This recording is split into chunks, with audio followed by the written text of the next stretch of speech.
Welcome to Unlock the Mystery of Mediation. This is an overview of the ADR program, or the Alternative Dispute Resolution, which is mediation. I'm Lisa Wallace. I'll be your narrator. I present this class in person in Henry County once a month. So obviously you're not able to come to the live session, so you're going to watch this on a video. It'll take you a little bit under 1 hour to watch this. I'm not with the court system at all. I'm with the University of Missouri Extension. I'm a human development specialist. I teach parenting classes, including the co-parenting classes for divorcing couples. Let's look a little bit at the agenda so that you know kind of where we're going tonight. We'll be discussing the current court overview. We'll talk about 6 ways to resolve disputes. We'll talk about what is mediation and why should you want to use mediation. And then, perhaps most importantly, we'll look at what mediation is, what you'll do in the first session of mediation. So real briefly, let's talk a little bit about the current court overview. You know, the court system was really set up for criminal matters. It's a real black and white system. It's kind of like just the facts, ma'am. They don't deal with emotional issues. They want the facts about things. So when we have the current court system where we have a lot of family matters, it pits mom against dad or male against female, and it's real difficult to have your disputes solved in litigation or in the court system so that both of you walk away feeling that it was fair. That's why we'll talk about mediation. We think you'll have more control and have more say in the decisions that are made. Now, let's move on to the 6 ways to resolve disputes. You know, when we were smaller, we probably learned really quickly that if we wanted our way, physical confrontation was a way to go. The strongest one wins. As we look at different ways to resolve disputes, we'll look at advantages, disadvantages, and then finally the follow-through. Well, one of the advantages, obviously, of the physical confrontation is that it's quick and you know who the winner is. Here we see arm wrestling. You know who wins. The disadvantage is that the loser may not think it's fair. They may be resentful. They may kind of regroup and try to win. Think about when you were 5 years old and you wanted a toy that your 3-year-old brother had, and so you could just go up and grab the toy and run. Well, obviously you knew exactly who the winner was, but the little brother or sister wasn't very happy, and the way they probably regrouped was running, "Mommy, Mommy," and the mom comes in and tries to resolve the problem. The follow-through really isn't very good on physical confrontation, so obviously we're not proponents of that way to solve your problems. Another way that we've learned to solve disputes is through mental confrontation. Kind of the smartest one wins. Here we see people playing checkers. You see it also in chess. It's kind of the strategy that you use. One advantage obviously is that the person who wins is very happy. But a disadvantage is that the outcome may not be fair. The person that used that mental confrontation may have manipulated, may have threatened, done things that may have not made it fair in the end. And there again, your follow-through for the winner and the loser may be not so good with the solution. Now, the third kind of confrontation to solve a dispute is emotional confrontation. Sometimes we females get blamed with this the most. It's kind of like you cry or you withhold love or you do things that kind of the one that's the most emotional wins. Some advantages, obviously, the person who wins is very happy about winning. The disadvantages are that the other person may have a lot of pain, may hold a grudge. Anger may increase and the outcome may not be fair. And there again, you see a pattern here. The follow-through is not good. Okay, some people call this the Vegas style of resolving disputes. And here we have the luckiest one wins. Kind of a toss of the dice or toss a coin into the air and say, heads you get the sofa, tails I get the truck, kind of thing. Which obviously a sofa and a truck have different values, so that wouldn't work very well probably. One of the advantages is it's quick and cheap. I mean, toss a coin in the air and make a decision. And a disadvantage is that it may not be fair. I mean, if you're the one who calls heads and you want heads and you keep getting heads, you think it's fair, but when you start losing, you won't think it's fair anymore. There again, the follow-through is not very good. One feels good about it, the other does not, and probably most importantly, it's not based on fact. It's strictly the Vegas style of chance. Okay, let's move on to the third-party decision, or the judge in litigation. Okay, so the judge is making the decision. Well, an advantage is judges are elected to be impartial to make that decision. But sometimes a disadvantage is that parties may perceive that it is not fair. And so if you think it's not fair, then the follow-through may not be very good. You may be unhappy with that decision. And then our last one, our sixth way to resolve the dispute, is an agreement of the parties, and that's called mediation. And obviously that's what this whole tape is about, is talking about mediation. This is when the disputing parties reach an agreement that both parties can agree is fair. Now, advantages are that it's quicker, because litigation can take anywhere from 18 months on to get a decision. And some of you were expecting, if you filed the court case, you thought you would have a decision in 30 days or 90 days. But I'm here to tell you that most cases take 18 months and longer. Generally, mediation is cheaper. And in the long run, both have to agree when you go to mediation. So that's much better than walking away from the judge saying what the decision is, and neither one of you really agree with what the judge decides. Okay, let's look at it at disadvantages though. It's similar to the third-party decision or the court, because you may have changes later, but probably no immediate disadvantages for mediation. And if you go through mediation, oftentimes in the agreement you will write out how you handle changes that need to be made later, so that you know what you're doing later. Follow through is very good. Now, I've been doing this for a while, so I know that the follow through on the first 5 ways to solve disputes has been not good. This is the first one that has been very good, and that's one of the reasons why judges in the courts are wanting you to go to mediation. Okay, you're going to feel like you're back in elementary school, and this is vocabulary and definition day. What is mediation? So we do need to look at kind of the definition of it. Mediation is a process in which you and the other party negotiate, or kind of give and take, an acceptable agreement with the help of a neutral third party, and that third party is called a mediator. The mediator assists you in negotiating but does not make the decisions for you. That's really important. You and the other party have a chance to sit down in a structured conversation with a third party, and they will help you with making decisions. They don't make the decisions for you. So why use mediation? Well, for one thing, in this circuit, the judge is really wanting couples who think that they can work it out through mediation to go that route. And the reason he's thinking that is because the follow-through is better if you go through mediation than when he makes the decision. And he doesn't know all the ins and outs of everything, and so you know what you want and what you need, and so you'll really have a better outcome if you use mediation.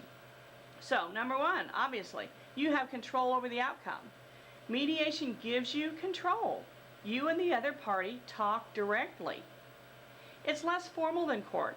If you've already sat through some of court, you already know that your attorneys are the ones who are up talking. You have very little input, and they're talking in a jargon that you don't really necessarily understand. I mean, watching court TV is not priming you to understand what's going on in your court case. So, in the mediation session, it's less formal than court. You don't have as much jargon, and you don't have all the rules and stipulations that the judge has within the courtroom. Number 4, you control the timing and the scope of discussion.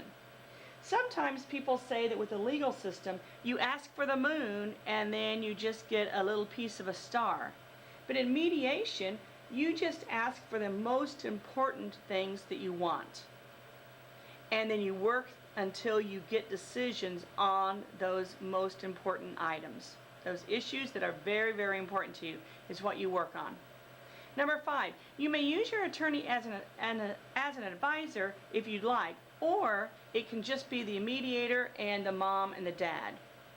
Now, let me kind of give you a heads up. If you plan to use your attorney, you need to make sure the mediator knows that, because the mediator needs to let the other party know that your attorney is coming. What you don't want to happen is you and your attorney show up, the other party shows up and says, oh, whoa, I'm not going to stay unless my attorney's here. And then guess what? You have to reschedule, and there are 5 of you rescheduling. It's really a headache to get everybody kind of in the same room. So if you do plan to use your attorney as an advisor, please let the mediator know so that they can also tell the other attorney that they could be there if they wanted. Okay, let's look a little bit at the life of a case, and then we'll kind of move on to where mediation fits in. First of all, someone files papers, okay, and then the court turns around and serves the other person and needs a response from the other person. And then the judge will issue temporary orders. Those orders may be visitation or like property orders that you can't sell or buy property and such. The next step is called discovery. Now this is where you have all that paperwork that your attorney has given you about assets and liabilities and income and expenses and property, and you need to really work hard at filling that paperwork out. I know it's cumbersome, I know you don't have the answers for everything, but let me give you a heads up. If you don't have the answers for them and you aren't willing to dig, your attorney is going to have to dig. And most attorneys are charging $100 to $125 an hour, and they will charge you for digging. So it's probably cheaper for you to dig for those answers than it is for your attorney or your attorney's assistant to dig for those answers.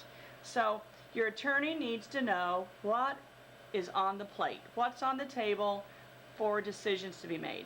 Number 5, if you say that you think your truck is worth $5,000 and the other party says that the truck is worth $2,000, then they're going to have to go to the Blue Book, or they're going to have to search out an expert witness to tell them how much they think it's worth. Also, we need sometimes expert witnesses for our children if there's a dispute about where the children are going to live or what visitation is going to be like and that kind of stuff. If you have an expert witness in a court case, then you will be paying that witness because they generally do not come free.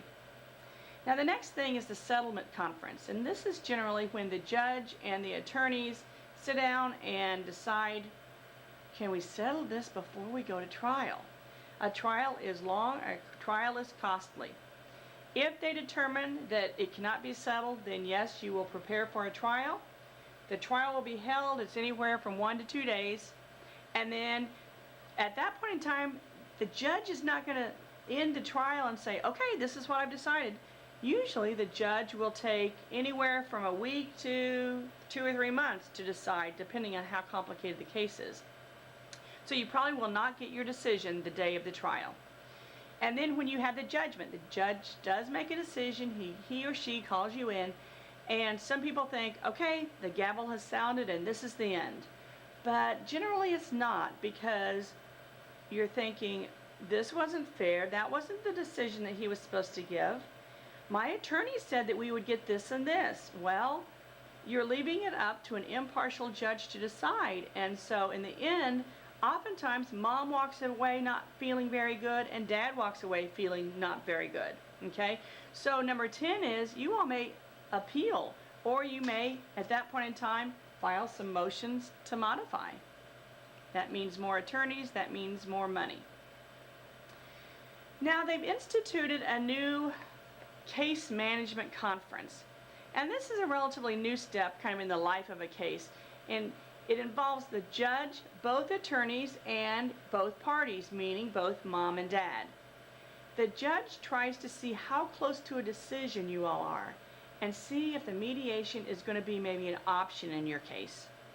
Mediation usually fits in someplace between steps 4 and 6, kind of right after discovery and before the settlement conference.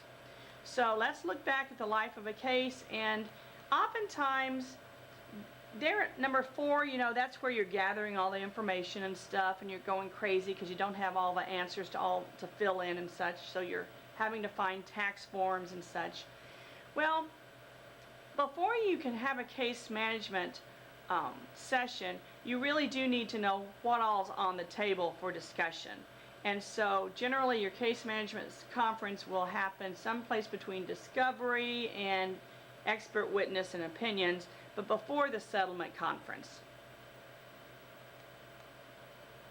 Mediation is potentially less expensive than a trial.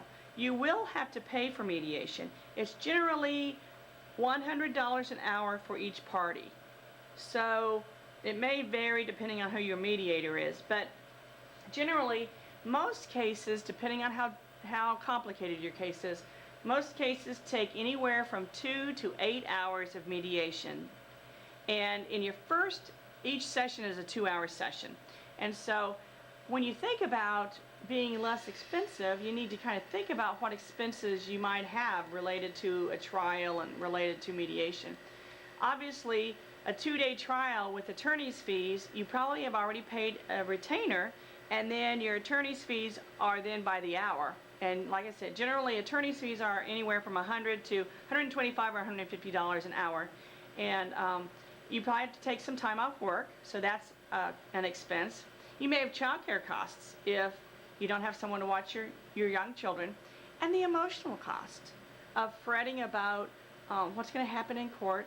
You don't have control, your attorney is handling things.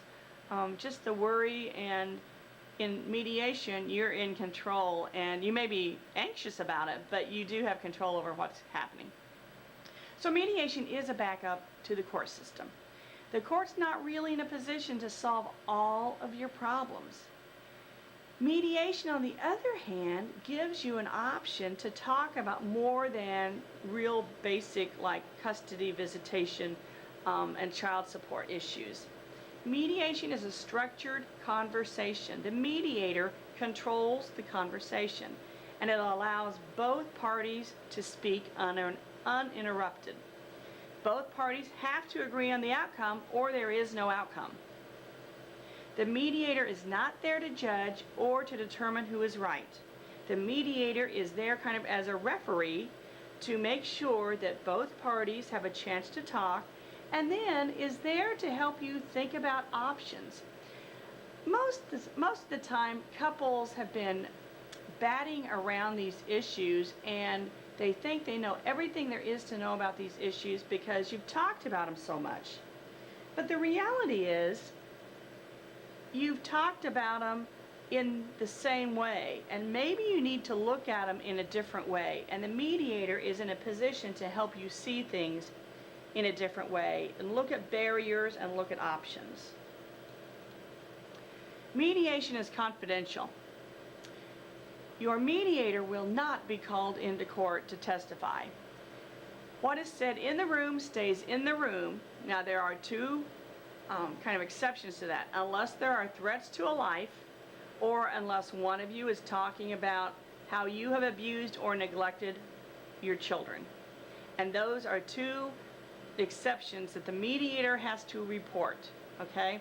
But on the other stuff, the mediator will not be called to be a witness if you do indeed have to go to trial after mediation. And you shouldn't have to unless the mediation breaks down and you just don't come to any conclusions. The mediator will control the conversation and will allow each party to speak uninterrupted. Now, for some of you, you've never been able to speak uninterrupted before because the other one butts in and just yak, yak, yak all the time. So this is real important. It's very controlled. In the court, you may testify, but you must answer the questions, and you don't always get to say what you want. Because remember, I've already said the court wants facts only.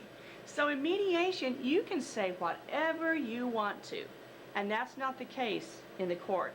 So a lot of people feel like mediation gave them more of a platform and they felt like they had been heard, and that's really important. So let's look at some other advantages of using mediation. You agree on the legal procedures that kind of minimize the expense and streamline the process so you can get to the end of the road so that you have an agreement.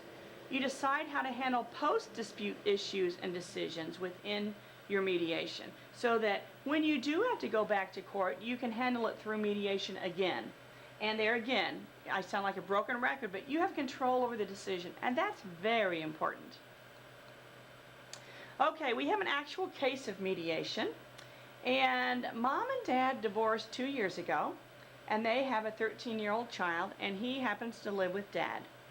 Now, the divorce decree says that the parents will split the medical and dental expenses above what insurance pays equally. Son needs braces. Mom owes $300 and Dad owes $300. Okay, so when Dad went to the orthodontist and insurance would pay X number of dollars, but the bill above the insurance coverage was $600, so they split it equally. So $300 and $300. Well, Mom says, no, I won't pay you. Our court agreement says that you have to let me know the expense before the debt is incurred. She is really hostile because she's like, I don't have an extra $300 sitting around. I need to know ahead of time. And Dad says, you knew he'd need braces. Just pay the bill. I mean, Dad is thinking, good grief, you know he has crooked teeth. You knew at some point he would need braces. Okay. Mom and Dad are very angry at each other. $300 each.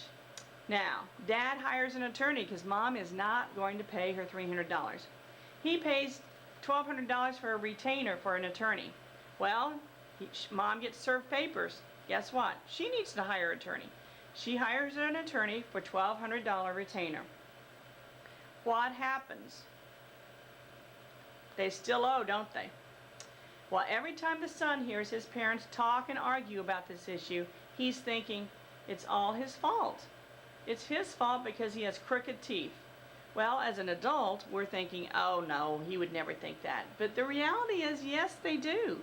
Kids personalize all of these things that we as parents argue about. And so if he didn't have crooked teeth, his mom and dad would not be arguing. If he didn't have crooked teeth, they wouldn't owe $300 each, and they wouldn't have filed another court case. Think about this. The judge orders mom and dad to mediation. Well, they go, not very happily, but they go. And each tells their story to the mediator, and the mediator asks how much each has paid to get this matter settled. And they say, well, together they've spent over $2,500 for attorney retainers to be off work. The total bill after insurance, you'll remember, between the two of them was $600. Do they have more money than brains at this point in time? Now, I know you're sitting there going, well, don't be condescending. We're objective about this because we are not emotionally drawn into this at all. But the bottom line is, does it matter who is right? Look, they spent $2,500 over a $600 bill. We're very objective about this, aren't we? Well, they settled the dispute. So here's the outcome. Dad, you need to tell Mom before the expense is incurred. Mom, get more active in your child's life to know when he's going to the dentist. Both parents agree that mediation was more satisfying than court. They were able to be heard. They felt more satisfied with the outcome. They felt more in control. You know, when we look at this objectively, and we're not a part of this, we're like, it's a duh moment. Of course they should have just paid it, and it didn't matter that who was right. But, you know, Mom was saying she was right because the divorce decree said Dad needed to involve her before the expense was incurred. On the other hand, Mom was also feeling like she didn't know a whole lot about what was going on in her son's life. And so I think when you're the parent that is not with your children as much as the other one, unless you have 50-50 custody, I think you do feel like you're kind of out of the loop. So it's really important not only for Mom to be inquisitive and ask what's going on and find out, but also for Dad and the son to be sharing with the mom as to what's going on. It's all about communication. The tricky part is when you were together, you probably didn't communicate all that well. So now we're expecting miracles and wanting you to communicate as you co-parent. It's not really that simple, is it? Okay, we're going to look now at your first mediation session. When you go to mediation, now this picture just happens to have the mediator and then the mom and the dad. But like I said, if you intend for your attorney to be there, please let the other one know so that their attorney can be there too if they want them, okay? Now, there'll be an opening statement by the mediator, and then there will be introductions, so everyone will introduce themselves, and then they will set ground rules. Now, some of you will think you're in elementary school when you talk about ground rules, but this is really important, especially if there's a high conflict, because it's real important for each one of you to be respected, and you'll say the ground rules will be things like let one person speak at a time. If you get angry, we will take a 5-minute break. There may be other ground rules. If one of you has an order of protection against you, you may ahead of time agree that someone can wait for you in the waiting room and you can leave, and then the next person can't leave for 15 minutes or something like that. So if you have those kinds of things, you need to set that up with the mediator kind of ahead of time. But the ground rules are there to keep the playing field as even as possible. And then you go into, the mediator will say it's time for uninterrupted time.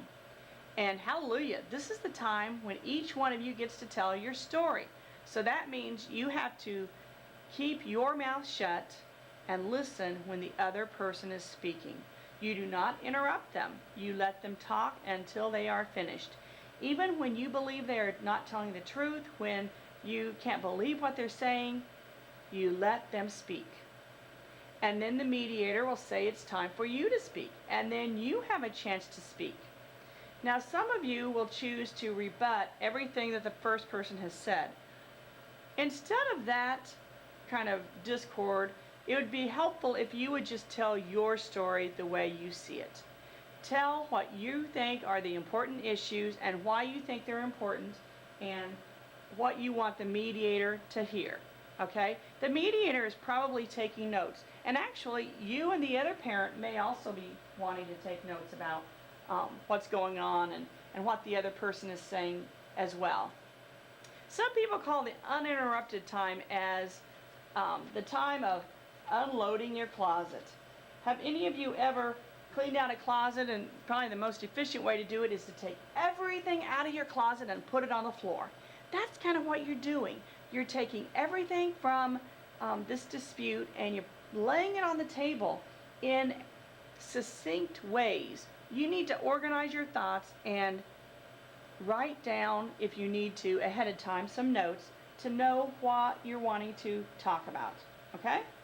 So each one of you listens to the other party.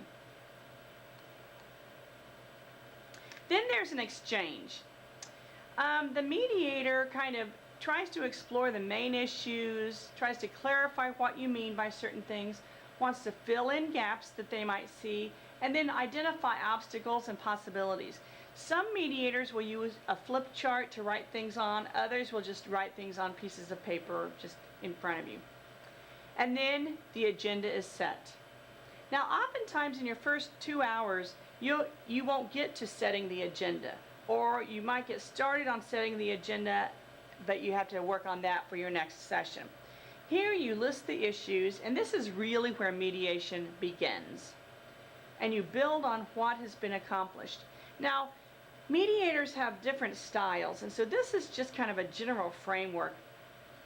Some mediators will let you all as a couple decide whether you want to tackle the hardest issue first or tackle some simple things and feel some good accomplishment and satisfaction after kind of deciding a couple of little things and then move on to the big things. It just kind of depends on the mediator as well as the parents. And then from there they build the agreement. They work on each issue and they look at what the barriers are, or you all look at what the obstacles are, the options and such. And then you all start writing the agreement. Oftentimes this is not until the third session. As you write the agreement, and I say you, the mediator will do the primary writing of it, and then they will read it, they'll review each point with you, then a final copy will be written, and they'll read it out loud, and everyone present, including attorneys, will sign and get copies of it. And if your attorney isn't there, then you'll take the agreement to the attorney. Otherwise, the attorney will have it right there. And then that is considered the end. You'll have a closing statement by the mediator